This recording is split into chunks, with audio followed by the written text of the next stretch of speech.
And if you think about this, we are given this immense gift to be with these patients. We can never earn this gift. We never earn it, but we are given the privilege of entering into their life, that chaos I mentioned earlier, at a time when they are so vulnerable. So are we going to use that time when they are that vulnerable to lift them up and to help them not be delirious, help them engage with their loved ones, be a full person? I tell them, be a person. Welcome to Critical Care Time, the podcast for everyone who takes care of the critically ill. I'm Dr. Cyrus Askin. And I'm Dr. Nick Mark. On this week's episode, we're going to talk about ICU delirium, why it matters, how to recognize it, and what we can do to prevent and treat it. We're lucky to be joined by one of the world's foremost experts on the subject, my friend, Dr. Wes Ely. Dr. Ely is the chair of medicine and a professor of critical care medicine at Vanderbilt University. He's dedicated his career to improving outcomes of people with critical illness, specifically ICU-acquired brain dysfunction, which is manifested acutely as delirium and chronically as long-term cognitive impairment.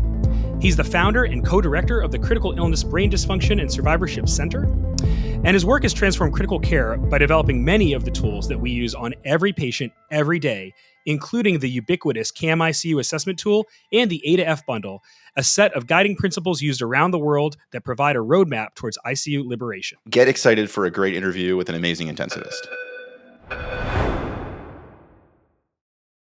Okay, Wes, welcome to the show. Thanks, Nick. Thanks, Cyrus. It's great. I'm glad to be here. And I don't want to take Dr. Kim Rathmell's job away from her. She's the chair of medicine, but I do have a chair in medicine named after Dr. Little of the famous Little syndrome. So that's my claim to fame here at Vanderbilt. And it's a great day anytime I know I'm with the two of you. So thanks for letting me be here. Thanks for being here. Yeah, sorry, we misnamed your eponymous chair there. Well, that's okay.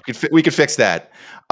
Let's start this interview by basically, can you tell us what your superhero origin story is? What got you interested in delirium? My story is that I started seeing all these people saying that they were hearing gunshots or that they had been abused by us in the ICU, and then back in clinic, I'd have them come in their recovery clinic. I started this ICU recovery clinic back in the 90s, and they couldn't walk and they were in wheelchairs even though they were in their 20s.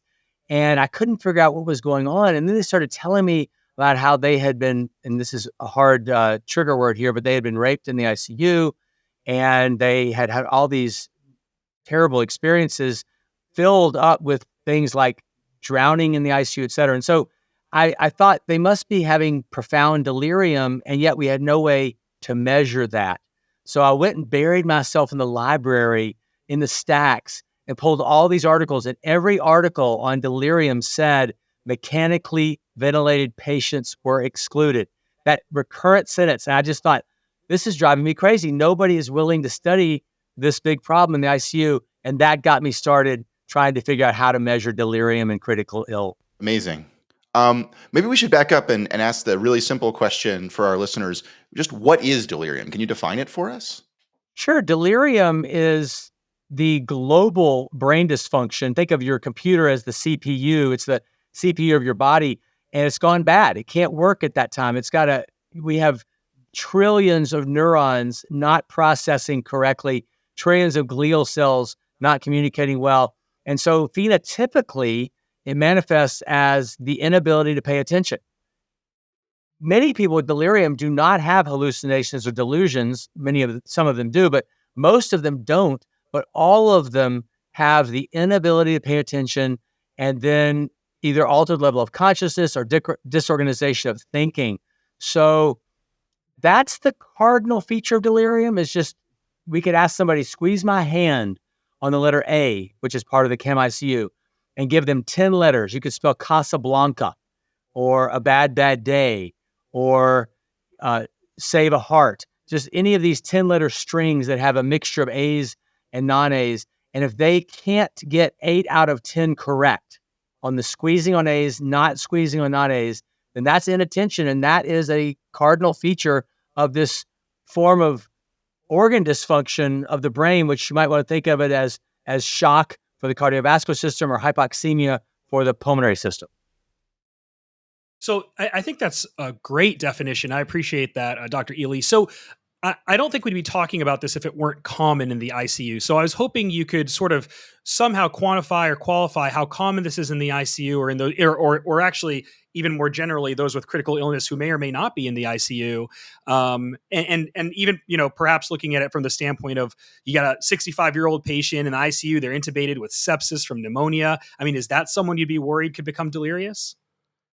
Sure, but that person is extremely high risk for delirium, but so is the 75-year-old woman who has a nasal cannula on and got admitted with pyelonephritis.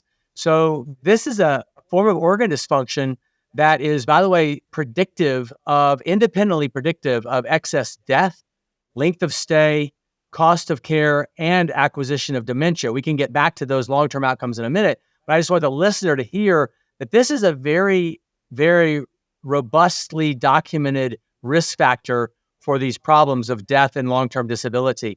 And it turns out that since we started studying this with objective tools like the CAM ICU, we found across medical ICUs, surgical ICUs, burn, cardiovascular, trauma, that the rates of delirium in ventilated patients are between 60 and 80%, so average 70%, and in the non-intubated ICU patient, around 40%. Those numbers were incredibly stable until we implemented, with a high degree of compliance, the A to F bundle. And then between 2015 and 2019, just prior to COVID, in numerous cohorts and in randomized trials around the world, we had a consistent rate of delirium, even in ventilated patients, of around 40%. So basically, the A to F bundle cut it in half. And then with COVID, it skyrocketed back into the 80s again. Okay, that's a very interesting point. I'm kind of curious about that. So, do you think that that's because COVID is inherently different than other causes of delirium, or do you think that it's because our practices have changed in the time of COVID, or maybe some combination of those? That's a great question. And let's start with some data. So during COVID, we did the COVID study. We actually enrolled, off of Twitter, which is amazing, 2,100 patients in 2 weeks. It was when I first came onto Twitter and they told me that I had to advertise the study there. I said, look, I've got all this gray hair. You see how old I am, right? I can't do it. They convinced me and it worked. I was like, wow, this is really a robust tool. So in that investigation, 2,100 people, ICU with COVID, we found that the rates of delirium were really high. In fact, coma and delirium was over 2 weeks in duration. So what creates that sort of intractable brain dysfunction in these patients? And what we found was that it was overuse of sedatives and underuse of family. So if you think about, we started restricting family, we immobilized patients. Julie Helms published in her data from France in the New England Journal of Medicine showing that 86% of people were on lorazepam.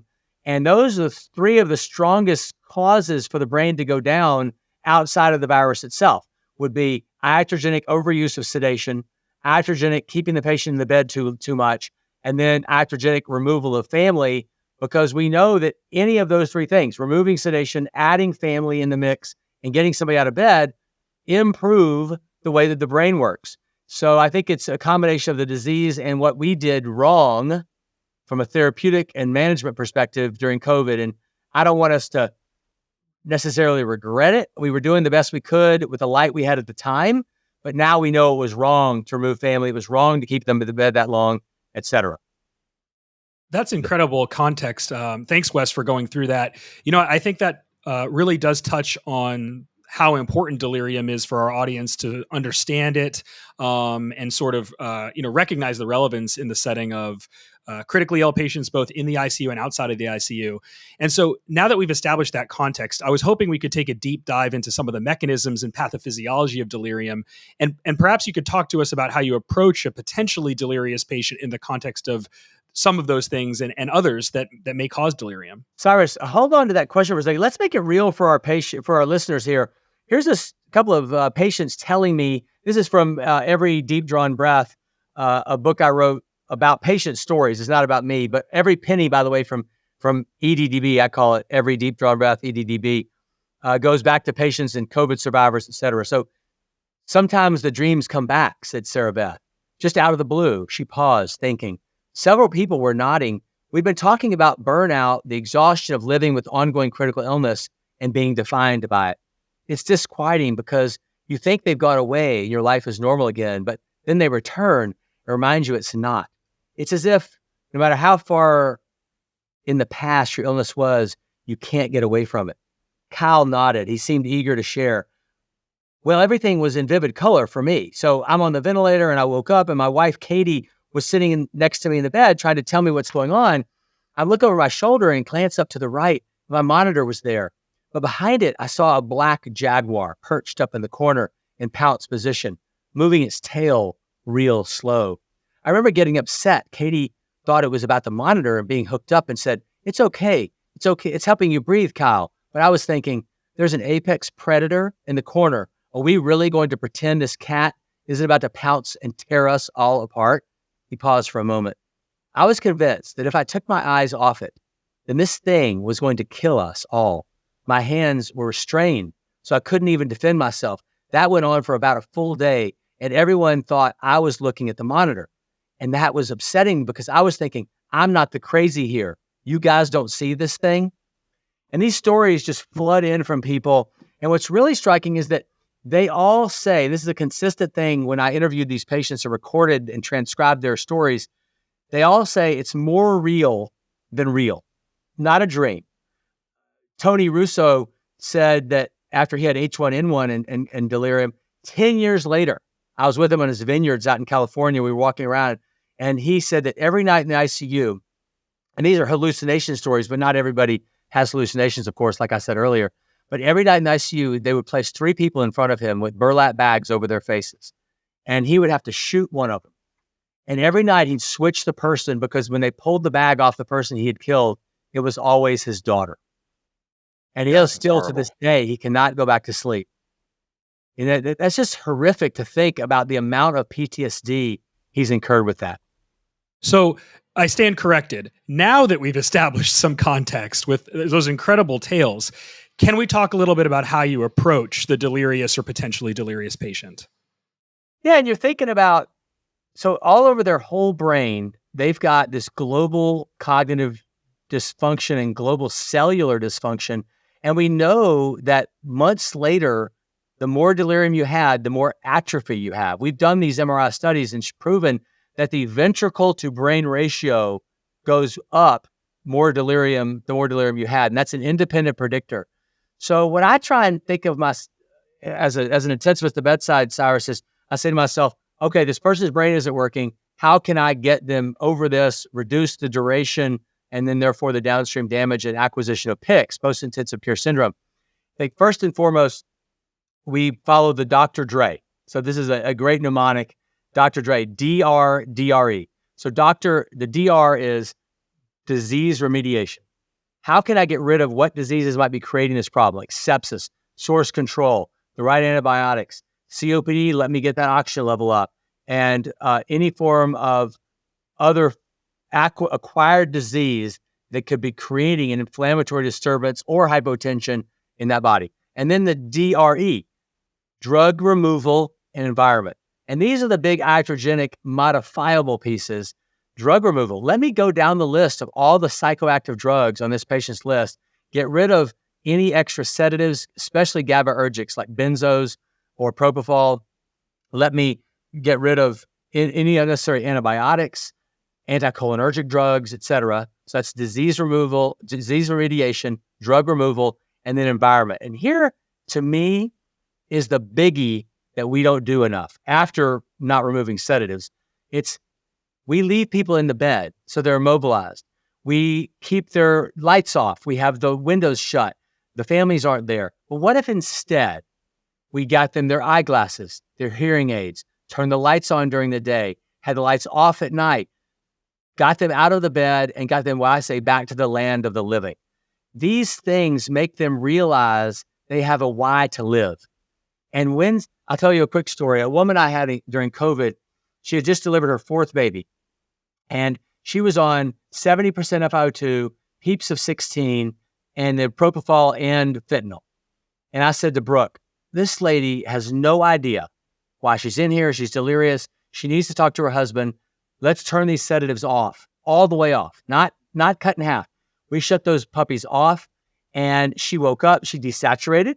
I'm a pulmonologist. I know I shouldn't allow this to happen, but to me, the brain supersedes the lungs in terms of importance here, because that person has to live the rest of their life with their inability to think if I don't do right for them. So we brought that husband in PPE with her COVID. She looked at him. He looked at her. He said, honey, the fourth baby's in the NICU, but they're going to come home. We've got to have you at the house. I need you there. And you could see something in her eyes click and her realize, oh my gosh, that's why I've got to survive. That's my why to live. And so we got her out of the bed.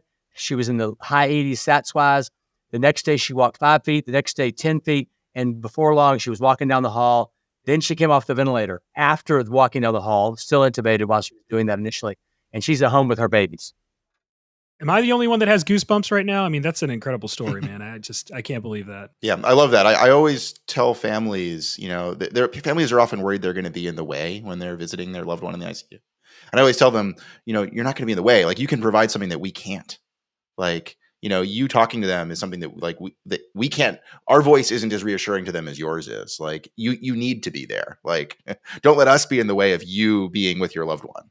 They know those voices. And in fact, we're studying right now a voice love app that actually records the family's voices and provides messages into their ear through their phone if they're not present, even if they're in Saudi Arabia or wherever they are.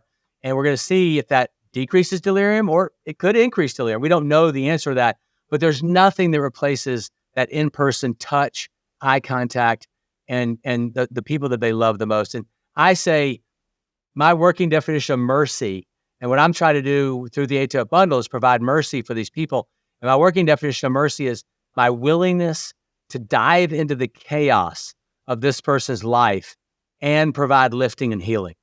And not just dive in their chaos. I mean, intubation and central lines, that's diving in their chaos, but I would provide lifting and healing, and that requires human touch and the humanism that medicine should have. Touch first and technology second is my mantra.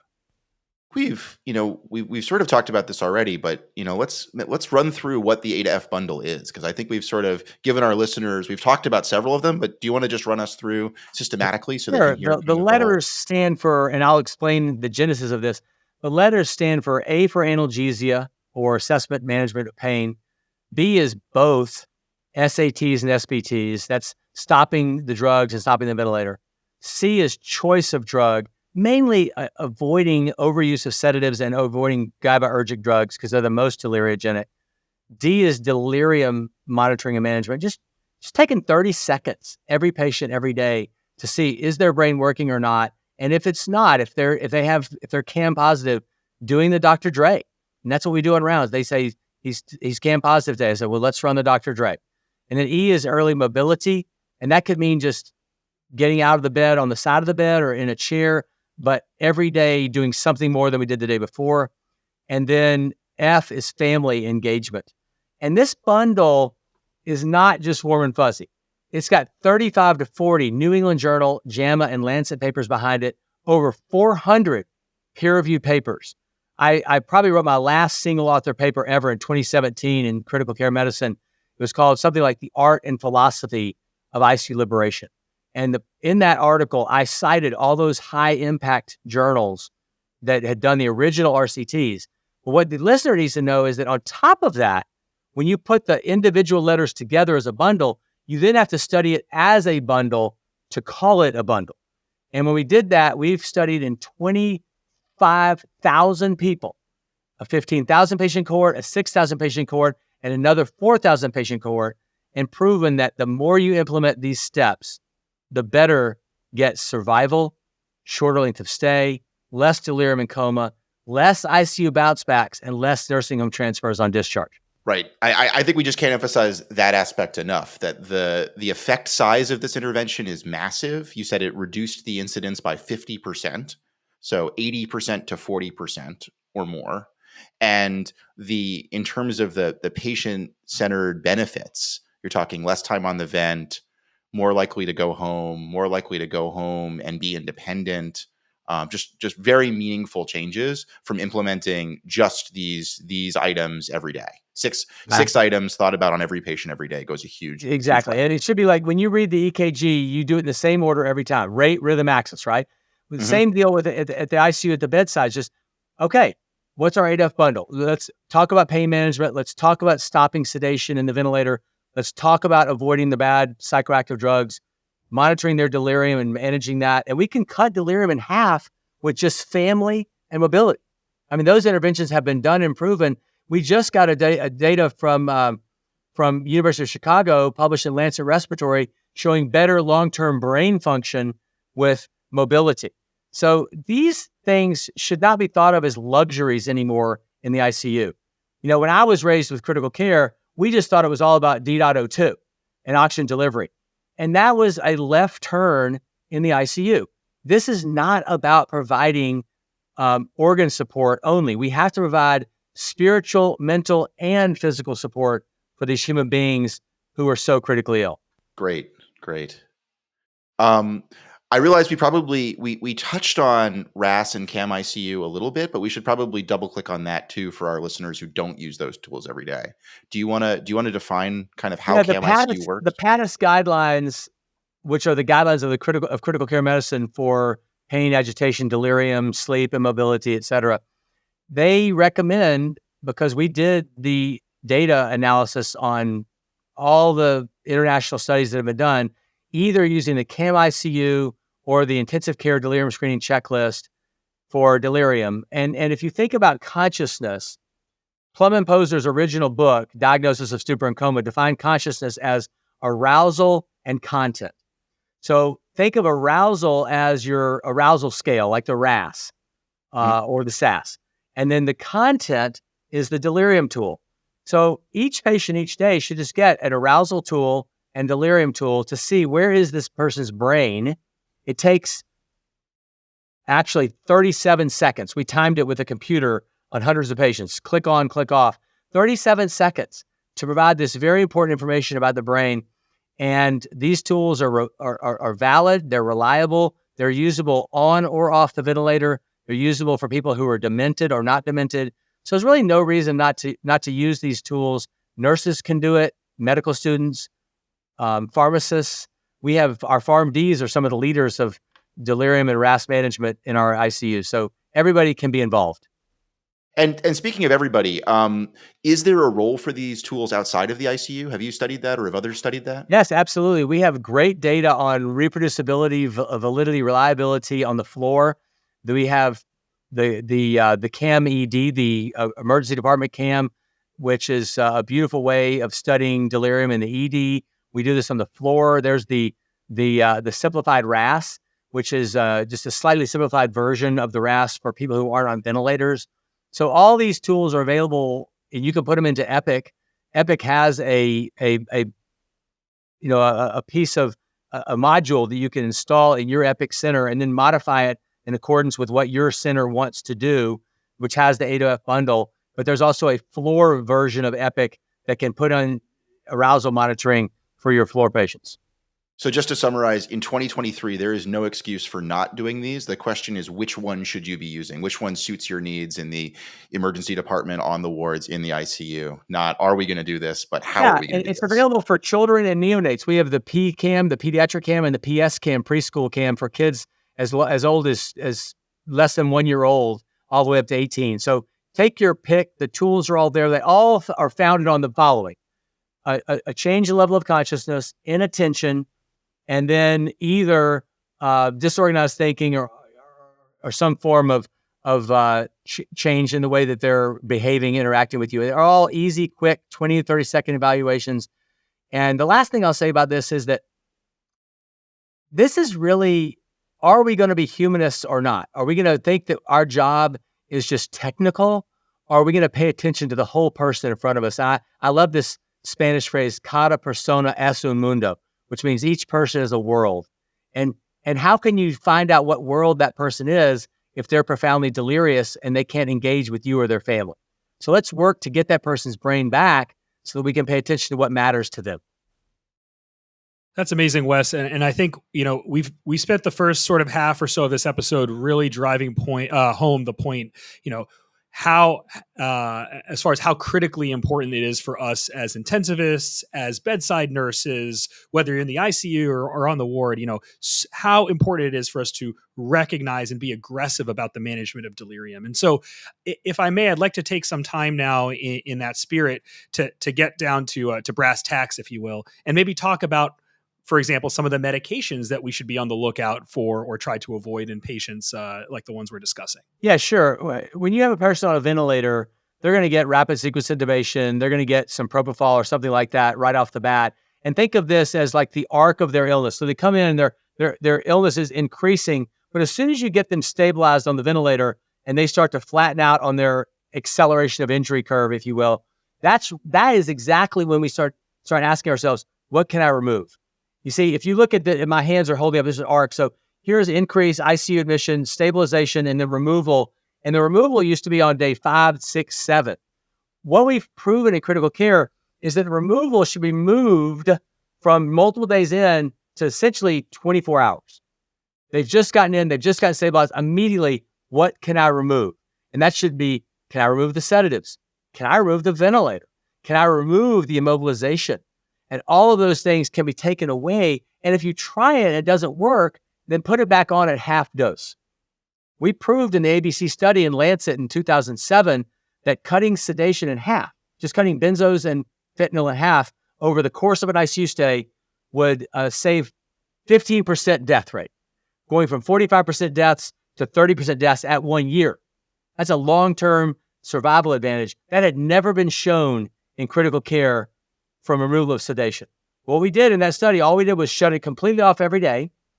If they couldn't tolerate that, absolutely couldn't tolerate it, we'd put it back on at half dose. But over each day successively, we cumulatively cut the drugs in half exposure-wise, and that saved people's lives. Wow. Free intervention, just turning it off. And how do you do it? You do this one patient at a time. You don't say, okay, I've got 28 beds. I'm going to implement this across the whole unit. No, don't do that. That's too hard. People don't like change. Find one nurse, one patient, one doctor, go to that one bed and work your way through that bundle on a Tuesday. In fact, we have an expression, what can you do by Tuesday? And then try it on Tuesday with Mr. Smith. And then on Wednesday, come back to Mr. Smith and do it again with Mr. Smith and adjust the things that didn't go well on Tuesday. And keep doing that Tuesday, Wednesday, Thursday. Get it perfected in him. Then the next Tuesday, try Miss Jones and go down the line like that. And over time, you will see nurses start going, wait a minute, I see that woman walking on the ventilator. I want to do that for my patient. So you'll grow it gradually over weeks and months. You're playing the long game. You're changing the culture, Cyrus. And as you change the culture, people start to get buy-in and they don't feel forced, because nobody wants to be manipulated or pushed. So you let them grow over time their desire to do a better job for their patient with the bundle. I think that's great. And I think that there's a strong tendency to therapeutic inertia in the ICU. If something's working, we don't want to mess it up. But I think I love the framework you have where it's like, if you're not escalating care, you should be de-escalating. If somebody doesn't need more aggressive interventions, they need less aggressive interventions. And trying to minimize the amount of time, the total dose of drug received makes a huge difference in terms of meaningful patient-centered outcomes. It does. And Nick, what you just said is beautifully stated by Thomas Paine in the book Common Sense. He said, a long habit of not thinking anything wrong gives it a superficial appearance of being right. And so for decades, we have superficially thought that it was okay to give that much sedation. And we just thought, well, we've always done it this way. It's okay. It's not okay. It's actually, there are untold number of people who either died earlier or who went on to have brain dysfunction and actually dementia and PTSD and depression because of me. I am convicted that I did that to people, and I don't want to live that way anymore as a doctor.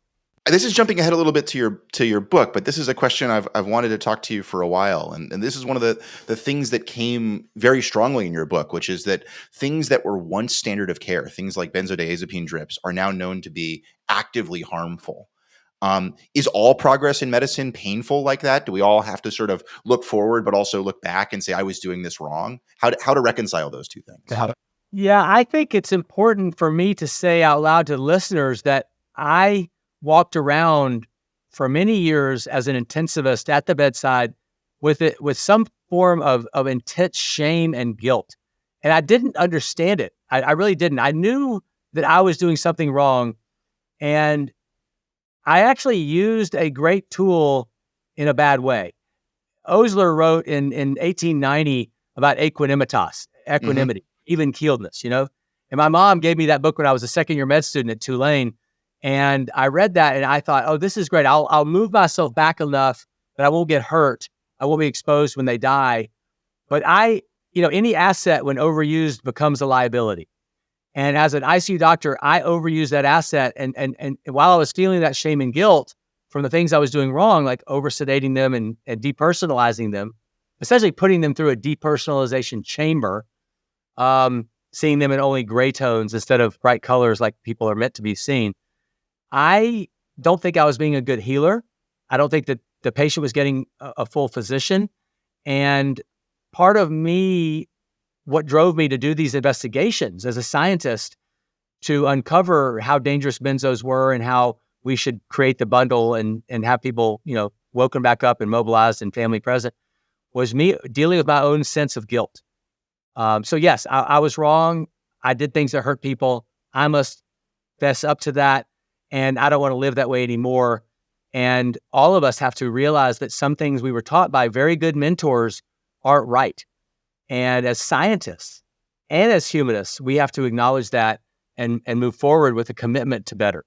Yeah, I think it's a really difficult lesson, but I think it's a really important one that, they say that half of what we learned in medical school is wrong, but we don't know which half. Half of the things that we've done may be wrong, and it's painful to acknowledge that we've made mistakes, but it's important if we want to move forward. I really like that. I really like that aspect of your book. There's a patient in the book whose name is Teresa Martin, and I tell the story about how when I was an intern, I took care of her, and she had ARDS and 8 chest tubes. This is pre low tidal volume ventilation. We were giving her 12 cc's per kg, and we ruined her lungs. And she was only in her 20s. And this was my first post-ICU clinic. I had her come back and see me months later. And she came in a wheelchair. She couldn't think. She couldn't go back to her job. Her mother was totally confused. In fact, she had heterotopic ossification in her elbows, knees, and shoulders. She had rocks in her joints because of immobilization. Crazy. Anyway, I follow her through the book. Her story just keeps coming back up like Sarah Beth Miller's does. And at the end of the book, sorry for the spoiler alert, but at the end of the book, I re-interview her son. When I took care of her, she had a little boy. And now he's a grown man. And he had to deal with getting his mother's wheelchair in and out of the car, wheeling her to appointments all his life as a little boy. His childhood was essentially ruined by me, by what I did to his mom. And he had to work through that. He went to therapy. He had to deal with the fact that he'd lost his own childhood. So see, what we do is far-reaching, and we don't think enough about that. But at the end of the book, I'm telling him, look, I'm really sorry for I made an amend to him. And he says, look, I am a mechanic, and I'm working on my wife's car. And over the years, we've learned how to do things better. And I may have changed the oil or worked on the transmission one way earlier, but now I do it better and more efficiently and more effectively. And it sounds like that's what you've done in the ICU. And I remember talking to him and just getting a lump in my throat and thinking, wow, that's what I've been trying to say all along, is that we can do better. And these are real people on the other end, So I think that's, I'm sitting here with a lump in my throat. We had some kind of an idea as to the direction we wanted to take this episode. And my goodness, this is really exploded in a incredible, emotional and powerful way. So, Dr. Ely, thank you for that. I do want to spend a little bit of time, I think our audience would appreciate this, discussing some of the medications that are quote unquote commonly used to treat delirium. And the medications Okay. that I'm referring to are like the antipsychotics, things like Ramelteon, melatonin, dexmedetomidine. Could you sort of like give us a tour of some of those medications and what your opinion is? Yeah. React to those. Yeah, absolutely. So I focused earlier when you asked the question on the iatrogenic, deliriogenic drugs and the sedatives, but let's focus on when they are delirious. Is there something you should reach for? In about 2014, I wrote to the NIH and proposed a grant called the Mind USA study, which was a 3-arm study of Haldol versus aprazidone versus placebo for delirium. And it was a delirium treatment study. And the reason we chose aprazidone, because we wanted to use an atypical, because Haldol is predominantly a D2 blocker. And the atypical antipsychotics are a mixture of serotonin and alpha-1 and even, all kinds of different receptor that are getting hit besides dopamine. And ziprasidone was the only one that had a liquid form that we could use IV so we could double blind it. And when we did that study, neither of the typical or atypical antipsychotic did anything at all to the rates of delirium as compared to placebo. So since that time, the AID ICU study in the New England Journal studied haloperidol and didn't show a reduction in delirium, but did show a trend in survival advantage that wasn't statistically significant. Is that real? Is it not? We don't know. But what we do know is that there is not any documentation that providing antipsychotics to critically ill ICU patients reduces the duration of their brain dysfunction. So I no longer reach for these drugs to try and shorten delirium duration. What I do instead is I think to myself,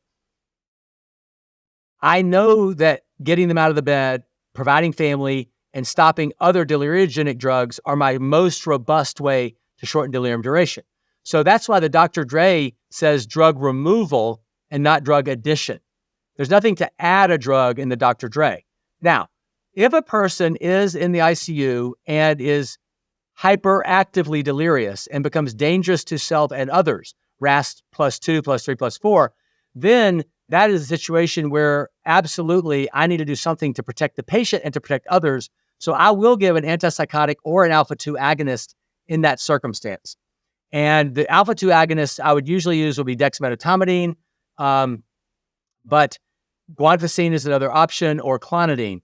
And we're studying guanfacine right now in ICU in the ICU patients because it's a longer acting drug. Dexmedetomidine is a T1.5 alpha of 6 minutes, so it's like driving a sports car with a very short turning radius. But what if you don't want to drip? Well, guanfacine might be a way to go. We have a double-blind placebo-controlled trial going on with that right now, NIH funded here at Vanderbilt. So in summary, I give antipsychotics or alpha-2 agonists to control danger. They also, the beauty of those drugs is they don't suppress the respiratory drive. So if they're on BiPAP or high flow, they don't end up needing to be intubated based on the use of those drugs. If they are going through alcohol withdrawal or benzo withdrawal and they have hyperactive delirium with DTs, I use dexmedetomidine as my drug of choice. There is not the best study to support that would be the Dahlia study by Michael Reed, published in JAMA, which was dexmedetomidine versus Haldol, and the dexmedetomidine beat the pants off the Haldol. We wrote the editorial for that study. That we do need data on phenobarb and some other things that people are trying right now, even ketamine, but ketamine can be very deliriogenic. So I think that what I stick to if they're in DTs is alpha-2 agonists because I believe they're safe, they don't suppress respiratory drive, and we have much more data than we do for other drugs. Those are my thoughts. Great. I guess one question that often arises in the ICU is somebody is delirious and they're also in pain. And we know that pain can often cause delirium, but pain treatment can also cause delirium. How do you sort of navigate that Scylla and Charybdis? What are some non-deliriogenic approaches to pain control? A lot of people don't know this, but narcotic opiates are obviously deliriogenic. Fentanyl was one of the drugs we cut in half in the ABC study in Lancet that improved survival. So, was it only propofol and benzos that improved survival? No, maybe it was probably reducing fentanyl as well. So there is actually, if you do an XY curve and plot dose of opiates, increase in dose of opiates, we have shown this in studies over 10 years ago, that higher dose of opiates, higher delirium. There was one beautiful example, though, of higher dose of opiates, reduction in delirium, and it was the burn ICU. In our burn ICU, which is the land of pain, as you went up in doses of fentanyl, you went down in delirium because pain is deliriogenic, as you just said. So if it is truly pain that is driving the delirium, more opiates will reduce delirium. Otherwise, the opiates do contribute to the delirious situation. But there are also, of course, non-opiate type of pain, pain relievers, and we use those drugs. You have a list of them in your mind, and we use non-opiates all the time to manage pain in the ICU. And I believe that we should continue to use them, whether they be NSAIDs or acetaminophen or other choices to help avoid the overuse of narcotics. I think that's a way to go to reduce delirium. I'm a big fan of lidocaine patches, nerve blocks, sometimes epidurals. There's many different approaches to pain. And those have been analyzed and included in the PADIS guidelines, and I 100% support that thought. I want to just plug some of the non-pharmacologic interventions too, because we sort of, I think our listeners kind of understand that there's no medication that actively treats delirium, or at least doesn't treat it very well unless it's pain. But, a couple of things like, how do you feel about like eye covers or earplugs at night, pocket talkers, glasses during the day? What's the evidence for those interventions? Because those are sort of non-pharmacologic interventions. There are small studies that have been done for each of those things showing benefit. There absolutely have been benefits in reduction in delirium with these combined multi-component non-pharmacological interventions. And so I believe in them. I always check with a patient and or family about the eye covers and the ear blockers. Some of the much more commonly received well are the ear blockers than the eye covers. The eye covers make some people feel claustrophobia. I actually sleep with one myself for many years. My wife does too, yeah. It's a joke around Vanderbilt that I only sleep 4 hours a night. And I did for 25 years. I slept 4 hours a night. But I want to say that at the ripe old age of 59, I now sleep 8 hours a night. And I started doing that. Congratulations. I got into a car wreck. I was tired. I fell asleep. It scared my wife to death. And after that, I said, you know what? This, just because I can doesn't mean I should. And I was getting by on 4 hours a night for, again, 25 years. Just because I could do it didn't mean I should. It was unhealthy. And in retrospect, I want to speak up for the importance of sleep. Wes, I wanted to foot stomp something you said because it reminded me of an attending that I had back when I was training in San Antonio, which is essentially with that use of the antipsychotics in delirium, you're sort of robbing from Peter to pay Paul. You're converting a hyperactive delirium into potentially a hypoactive delirium for that acute sort of management of self-injurious or otherwise injurious behaviors. And I think it's important for our audience to know that this is not a treatment for delirium by any means. It's sort of a protective measure that you take while you're fixing the underlying problem. You're following that A to F guideline, and I think that's really powerful. And I'm glad that you mentioned that. Yeah, I love that you said that. And Cyrus, I say when they write for antipsychotics, I say, and you're writing for antipsychotic, yes, and you're using what dose? And I make sure they give me a very low number. And like a 0.5 milligram or 1 milligram of Haldol, not 5 or 10. And then they say, and I say, why are you giving it? And they need to say, because the patient is dangerous to self or others, not to treat delirium. So thank you for emphasizing that. And we don't do drips for that reason. We give them intermittently as a drug, and we don't keep them going for days on end. Because, 10 to 20% of people who are put on antipsychotics in the ICU leave the hospital on antipsychotics. And there's a black box warning for these drugs for long-term use. So we have to do better medication reconciliation on the back end of things. Arguably, they shouldn't even leave the ICU on them. Yep. Yeah, very important. But it happens. It happens all the time. By the way, I was, I'm going to switch gears here for 2 seconds. When I was a little boy, I'm going to tell you a story. My dad left and I started working on this farm. We had no money. And so I worked on this farm to make some money for our family. And my mom gave me the book, I Know Why the Caged Bird Sings. And this is going to lead to what we need to be doing in the ICU for our patients. Anyway, after reading Maya Angelou's book, later on in my life, I was very fortunate to be blessed enough to be able to be her doctor. And in caring for her, and I got permission to tell this story from the family, I met her son, Guy Johnson. And in the book, Every Deep Drawn Breath, I interviewed him and I said, Mr. Johnson, tell me something that your mom taught you that nobody else knows. And it's the only place in the world that this quote exists from Maya Angelou. But he said to me, and I want everybody to think about this for us in our life. She said, son, I write from the Black perspective, but I aim for the human heart. And if you think about this, we are given this immense gift to be with these patients. We can never earn this gift. We never earn it. But we are given the privilege of entering into their life, that chaos I mentioned earlier, at a time when they are so vulnerable. So are we going to use that time when they are that vulnerable to lift them up and to help them not be delirious, help them engage with their loved ones, be a full person? I tell them, be a person. And there are things that we now know in medicine, like the A2F bundle, that we can do, which are so much better than just being technologically driven automatons. So what I'm saying is that I, as a doctor and our teams, I want us to live in the space where we say, not what's the matter with somebody, but what matters to them.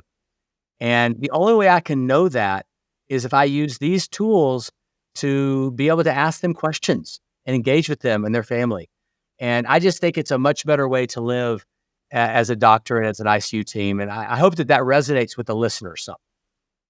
Yeah, I definitely think one of the biggest take home points I took from your book was you do a great job of emphasizing the idea of the patient's voice and how the interventions that we do to save people's lives in the ICU often rob them of their voice. They can't speak during their illness, and in some cases they can't even speak after their illness. And I think it's really important what you just said to really emphasize that we're doing this for our patients, and we want to hear what they have to say. We want to hear what makes them special. We want to hear what they want.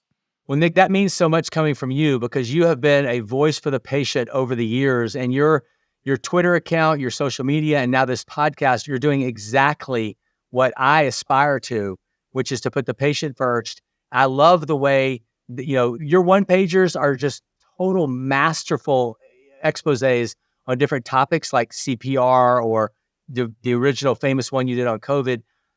And in addition to those one-pagers on the data and the technology, you always find a place to amplify the patient's voice. So thank you for being a good example for me. Thank you for that. That's really kind of you. I guess I have one more question I want to ask you about your Okay. book, which is in your book, you talk about compassion being an antidote to burnout. You had this trend where you went from this Oslerian professional distance to being much closer to your patients.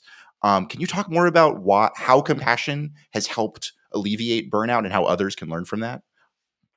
That's such an important lesson that I have learned. Compassion, compassio, suffer with, means that I'm going to dive down into their suffering and be present with them, and empathy, not sympathy. Sympathy is feeling sorry for someone, but empathy is feeling with them. It's an adverb. And if I'm going to be with somebody, then I'm going to show them compassion. We know data. I love data. Data on compassion show that with a 30 to 40 second compassionate statement, we can alleviate patients' fear. And what's very cool about this is that we can teach compassion. So compassion is not necessarily something that we are born with, but the data show in the medical literature that you can teach a compassionate statement like this. Okay, I had a COVID patient who said to me, Dr. Ely, do you want me to tell you why I didn't get the vaccine? And I said, well, Miss Smith, I'm making up her name. It's your story. And she said, well, she had a high flow nasal cannula and she was, moving towards intubation. She was very scared. She said, I didn't get vaccinated because the man on the TV told us that they were trying to get rid of people like me. So she heard some misinformation. And I knelt down and I used my compassionate statement that I teach medical students. Miss Smith, holding her hand, looking in her eyes, I am sorry of what you're going through. I don't understand the way you're suffering. But I can promise you that I and our ICU team are going to be here with you. We're going to stay with you during this suffering and do everything we can to make you as comfortable as possible and to bring you to healing. That's it. That's the way I start with my compassion statement. And that's from the literature, and it's something we can teach our medical students. And then that's something that we can bring to our patients that is not a prescription for a drug or a central line, et cetera, but I think is every bit as important in our modern critical care world as those other interventions. I love it. I think that's the perfect place to note to end on. Because I think that's a great take home point that everyone can incorporate into their lives in and outside the hospital. Absolutely. So let me actually just ask you two quick lightning round questions. So first of all, where can our listeners follow you online? Where can people get more Wes wisdom? Sure. Well, we have a website called ICUDelirium.org. There's lots of op-eds from the from the Wall Street Journal, Washington Post, et cetera, there, but lots of science and lots of things for patients and families there as well for medical teams. I'm on Twitter at Wes Ely MD, and I'm also at TikTok at Wes Ely MD. And that's where I do social media right now. And I'm there for two reasons: to spread science and love. And to our listeners, he is great on social media. Don't let the gray hair fool you. He is a pro at this. He does a great job communicating both to patients and their loved ones and to clinicians, kind of transacting at multiple levels. Highly recommend that follow. I'm learning. All right, Wes. Final question. When can we expect your next book? Well, this is a good one. My wife and I now raise her brother who's got Down syndrome, Greg. And you might have seen on Twitter, I post about Greg. I love your anecdotes about Greg. Yeah, this 58-year-old man. I call him my son because he's kind of like having my son around. And we raise him. There's a lot I'm learning from him, Nick. And I think that I want to take what I'm learning from Greg, see how it applies to my life as a doctor, and come up with real life stories about long COVID, the ways that people are experiencing suffering on the back end of the pandemic, what I can take from Greg and kind of maybe meld all that together into a storyline. But before I get to that, my last comment about next book is that I'm a scientist first and not a writer. I'm a writer and a scientist, but right now I am immersed in designing a double-blind, placebo-controlled trial, NIH funded, of long COVID medical immunomodulation. So that's what I'm doing right now, is trying to figure out the right answer for immunomodulation for long COVID patients, which would then apply to post-sepsis, hopefully post-influenza, long Lyme, other areas. So I'm kind of diving deep in the science right now, and then I hope to get back to the writing. We look forward to hearing from you after both of those projects are successes, as I'm sure they will be.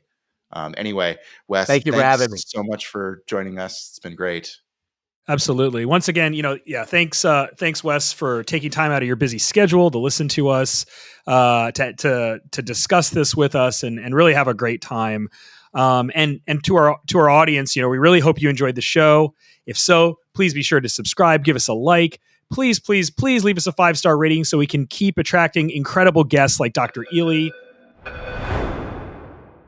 And be sure to check out the website, www.criticalcaretime.com, where we've got links to a lot of the articles and content we talked about today. We also have infographics, show notes. You can follow us at Crit Care Time on Twitter, or individually Nick M. Mark and Askins Razor.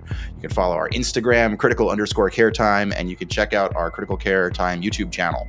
If our voices aren't enough, you can see us too. And I'll also say that we are fortunate in that this episode and every episode in season 1 of Critical Care Time is sponsored by C-Star Medical.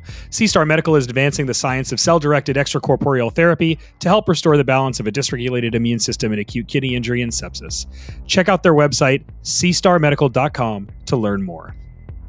Before we go, we'd like to thank all of the members of our team who make this podcast possible. Kurt Belknap for our music, the Podpace team for production. And lastly, disclaimer, this podcast and all related media, included but not limited to animations, graphics, and videos, are the property of Critical Care Time. Please share our content near and far. We just ask that you cite the source. The views expressed within this podcast and associated media do not necessarily represent the views of our employers. All references to patients or encounters are HIPAA compliant. Any similarities to real-world cases are purely coincidental. And finally, this podcast is for educational and entertainment purposes only. It should not be used in lieu of seeking qualified medical advice. Thank you, everybody, and see you soon.